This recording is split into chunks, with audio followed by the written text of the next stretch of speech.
Hey, welcome to this new video concept I'm trying to start with today's video. We will now have a look at the current weekly challenge and I will show you my 100% solution. Obviously, there are possibilities to get a higher score than 100 in a weekly challenge. As you can see here, my best personal score is 240.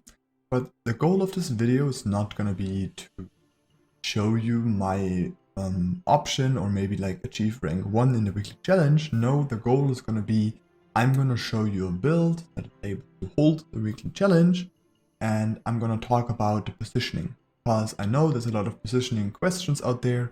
It is hard to cover positioning in one video because the topic is so widely spread, and I think with the weekly challenge we can just every time I feel like doing it, maybe I can do it on a weekly basis, I can't say it, but we can deep dive into this topic and discuss some builds that vary, and this way we are able to discuss a lot of possible positioning technique. So let's get started.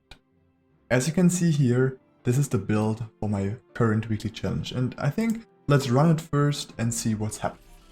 First of all, we see the chieftains are buffing the green devil. More about this we'll talk later.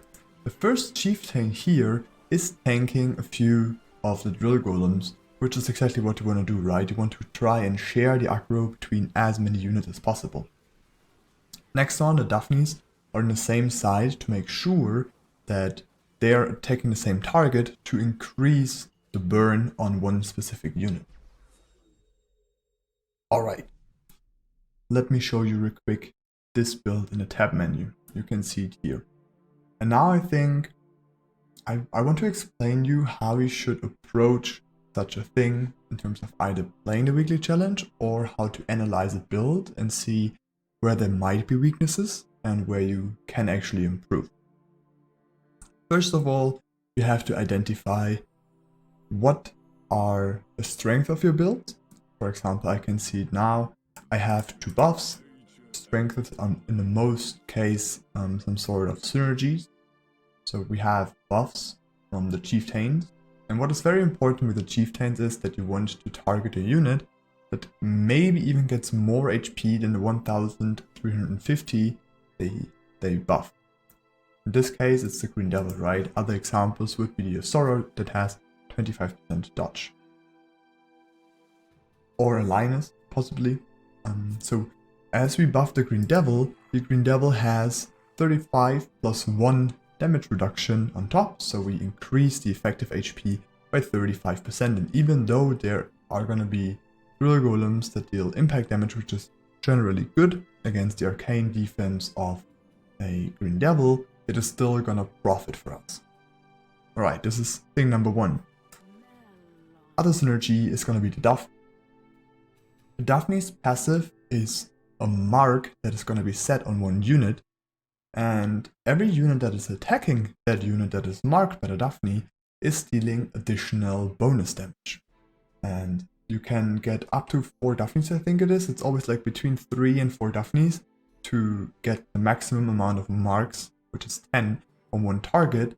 And then each unit attacking this one unit will deal 10 additional damage. This is why you want both Daphnes on the same side as close together as possible, so it is as likely as it can get to have the same target for both of them to get this extra damage done.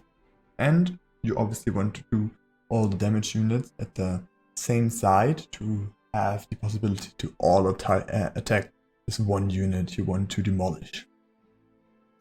Alright, so I think I was able now to show what are the synergies in this build, what are the strengths, and what do you have to care.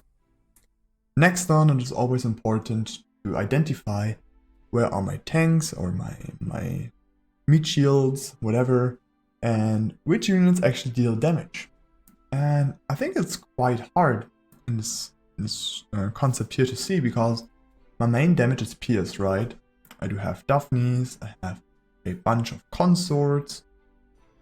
So there's a lot of damage sources you would identify as such that are pierce, but actually most people would now probably forget the lost chieftains, because the chieftain damage, it's 200 damage they deal per attack, it's actually quite high. So you do have the chieftains as your damage units, you have the Daphnes, and you obviously have the consorts. As a tank, you could classify the Green Devil, you could classify the Mudman, and obviously the Banana Bunk. So now we know which units are the damage units in my build, which units are the tanks in my build. And I think now we can already go into why I positioned it that way.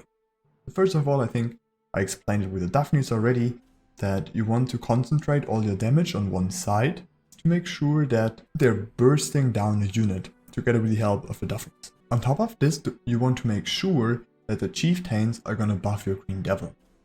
And this way, since we see we have a 4-eye that's gonna be sent, we really do not want the 4-eye in my damage units at first.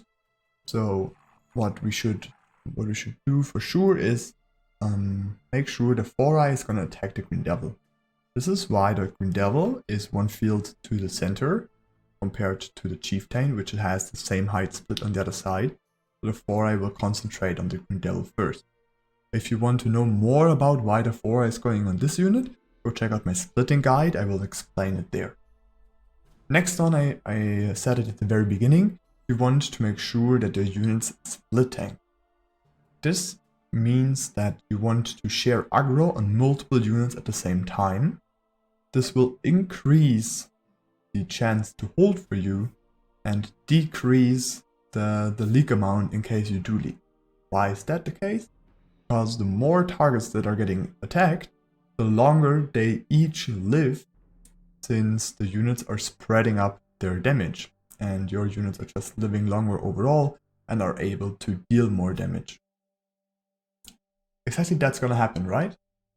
We make sure the 4-eye is going to the left and the Green Devil here is getting buffed because this will have the most effective HP. On the right side, we will have one of the chieftains partitionally tanking some of the drill golems to make sure we have some damage spread. We could even go further and make sure that this bunk, for example, stands somewhere like here, where it would tank another unit as well, which would be a 3-way split. It's a lot more complicated, so I just stick to this approach. Then we concentrate on top all the other damage units besides the chieftains on the right side to make sure to really burst those units together with the Daphnes. Obviously, in this case, we're having a weekly challenge, right? It might be different in an actual game because this build does not really look great in 14, but here we can harden our 2 Mudmans to just make sure to increase the actual HP we have on the board. I think we're kind of done with this weekly challenge. If you have wishes for this format, if you wanted to continue, or if there's just some other ideas, let me know this. Go check out my Discord, the link is in the description. And I hope you enjoyed this new video series. Have a good one, bye bye.